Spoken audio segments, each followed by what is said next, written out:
বাংলাদেশৰ পৰা হোৱা ডিপ্ৰেছনৰ কাৰণে আমাৰ সমগ্ৰ অসমতে এটা ক্লাউডৰ বহুত ডাঙৰ প্ৰেছাৰ এটা একমুলেট হৈছে আৰু আজি দিনটো কমপ্লিটলি তেওঁলোকে ৰেড দেখুৱাই থৈ দিছে। কালিও সন্ধিয়ালৈকে পৰিৱেশ একে থকাৰ সম্ভাৱনা আছে।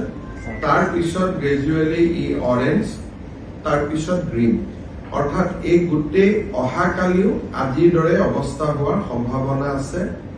আজি আমাৰ অসমত প্ৰায় 9 লাখ লোকৰ বিজুলী আমি কাটি থবলগীয়া হৈছে যাতে কোনো ধৰণৰ এক্সিডেণ্ট নহয়। গুৱাহাটীত 100টা ট্ৰান্সফৰ্মাৰ আমি বন্ধ কৰি থবলগীয়া হৈছে। গতিকে গোটেইখিনি চালে মই ভাবো যে পৰিৱেশটো আজি আৰু কালি জটিল হৈ থাকিব। দুটা বিশেষ আমি কাম কৰিব খুজিছো। অহাকালিৰ দিনটো আমি আমাৰ ৰাজ্য চৰকাৰৰ কৰ্মচাৰীসকলক আমি স্পেচিয়েল কেজুৱেল লিভ দিছো।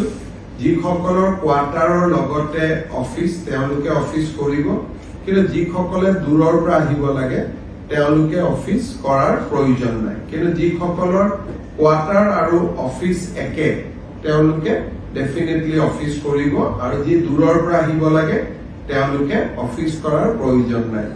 শনিবাৰে প্ৰাইভেট স্কুল নাথাকে, কিন্তু গুৱাহাটী বিশেষকৈ কামৰূপ আৰু কামৰূপ মেট্ৰ' আমি স্কুলখিনিও অহাকালি দিনটোৰ কাৰণে বন্ধ ৰাখিব কৈছো। গভৰ্ণমেণ্ট স্কুলখিনি, প্ৰাইভেট স্কুলখিনি এজ ইউজুৱেল বন্ধ হৈ থাকে।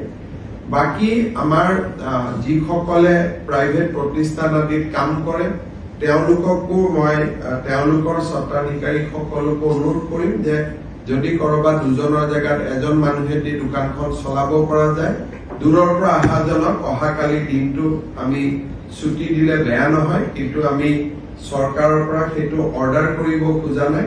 তেওঁলোকে নিজে ব্যৱস্থা ললে ভাল হ'ব। ইয়াৰ উপৰিও আমি গোটেই পৰিৱেশটো পৰ্যবেক্ষণ কৰি থাকিম। য'ত যেনেকুৱা প্ৰয়োজন হয় আমি ৰাইজক সষ্টম কৰি দিয়া আৰু ৰাইজক যি ধৰণে সকাহ দিব লাগে তাৰ বাবে আমি চেষ্টা কৰিম। কিন্তু বাংলাদেশৰ পৰা বেচিকেলি বংগোপসাগৰৰ পৰা যিটো ক্লাউডৰ প্ৰেছাৰ আহি আছে, সেই প্ৰেছাৰটো আজিতো থাকিবই, অহাকালিও কণ্টিনিউ হ'ব। কালি যদি কিবা ৰিভাইজ প্ৰেডিকশ্যন কৰে আমি ডেফিনেটলি আপোনালোকক অৱগত কৰিম।